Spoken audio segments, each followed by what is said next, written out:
రాష్ట్ర ప్రజల సహకారంతో వాళ్ళు అభిమానంతో మళ్ళీ నేను అధికారంలోకి వస్తున్నాం.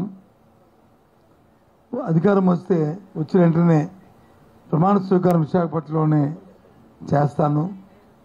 ఇది నా మాట.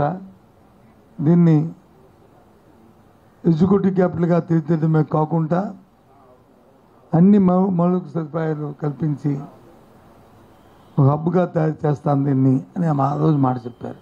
సరే, మీడియాలో కొన్ని మీడియా ఛానల్స్, పత్రికా యాజమాన్యాలు, ప్రతిపక్షాలు ఎన్ని అడ్డంకులు పెట్టినా, ఎన్ని ఇబ్బందులు పెట్టినా, ఎన్ని ఆయన మీద ఆవాకులు చావకులు మాట్లాడినప్పటికీ కూడా రోజు పరిశ్రమలు కూడా ఆయన ఆ మాటని వెనక్కి తీసుకోకుండా దాని మీద స్టికానై విశాఖపట్నంలో ప్రజలందరి సహకారంతో ఇక్కడే ప్రమాణ స్వీకారం చేయడానికి నిశ్చయించుకున్న నేపథ్యం. రాష్ట్ర విభజన జరిగిన తర్వాత గత 5 సంవత్సరాలుగా ఏ రకంగా ఆంధ్ర రాష్ట్రం తాలూకా అభివృద్ధిని కానీ, ముఖ్యంగా మన ఉత్తరాంధ్ర ప్రాంతం తాలూకా అభివృద్ధిని కానీ, విశాఖపట్నంకు ఉన్న ఔన్నత్యాన్ని కానీ ఏ విధంగా పట్టించుకోకుండా ఎక్కడికెక్కడే దాన్ని నాశనం చేస్తూ ఏదో ఒక వాళ్ళ అవినీతి కోసం, వాళ్ళు దోపిడీ కోసం అమరావతి అనేది ముందుకు తీసుకొచ్చి ఏ రకంగా చేశారో రాష్ట్ర ప్రజలందరికీ కూడా తెలుసు.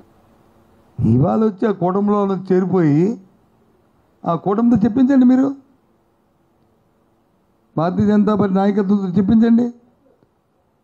మేము చేయట్లేదని చెప్పి ఎందుకు చెప్పించలేకపోతున్నారు? ఎందుకు చంద్రబాబు నాయుడు మొన్న వచ్చినప్పుడు దాన్ని మేము మాట్లాడలేదు? తిరిగి కాబట్టి అందుకే కలిసామంటాడు. వాళ్ళ తాతయ్య గారు ఉన్నప్పుడు అంట మేము నేతలు తాగాం అంటే ఇప్పుడు చెప్తాడు. ఏం చెప్తాడు? చంద్రబాబు నాయుడు ఓ మోసం, దగ, మాయ ఆయనకు ఒక పేటెంట్. ఇది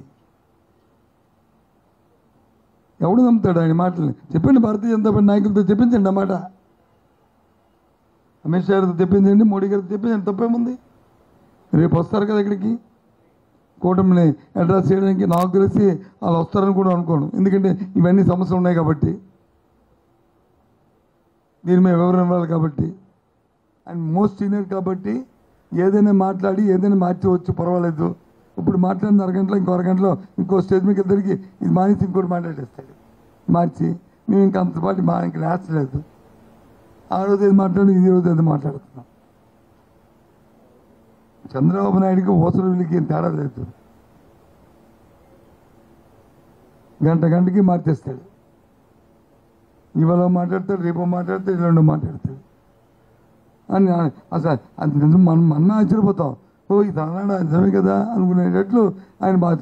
ఈ మధ్య కొత్తగా నేర్చాడు రాగం సాగదీయడం అని. ఈయన చూసి వాళ్ళ తమ్ముళ్ళు కూడా అలాగే మాట్లాడుతున్నారు.